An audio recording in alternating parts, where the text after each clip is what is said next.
Another approach that you can take to root cause analysis is a diagram that is called the fishbone diagram. Some people know this as a cause and effect diagram, and it systematically maps out the contributing factors to an organizational issue. Here's how it works. Identify the problem.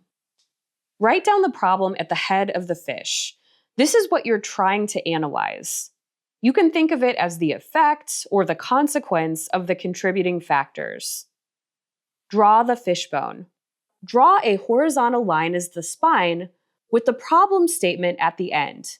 In other words, the head of the fish. Then draw several diagonal lines, the bones, off of the spine. Label the categories.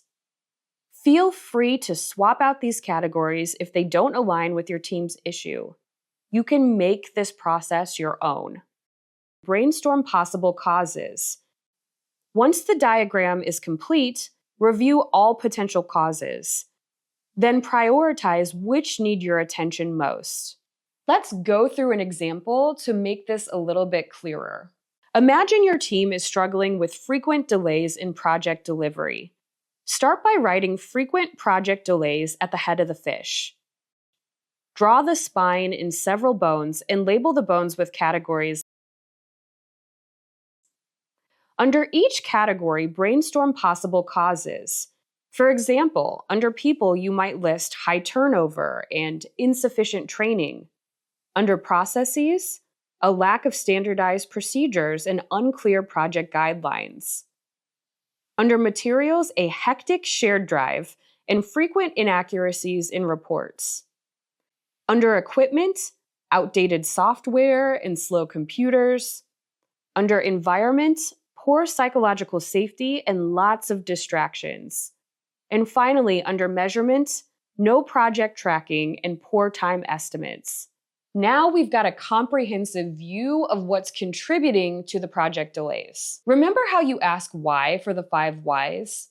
You can take a similar approach with your fishbone, diving deeper into each of the contributing factors. For example, under people, you might ask, why is there insufficient training?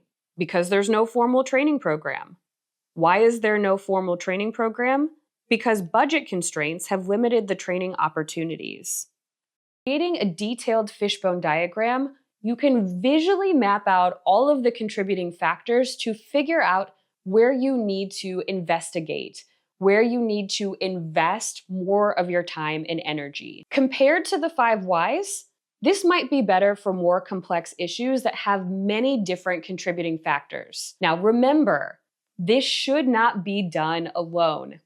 Very likely, if you're involving your team in this process, they are putting things on your radar that you had no idea were going on. The people who are closest to the work and to the problems know them the best.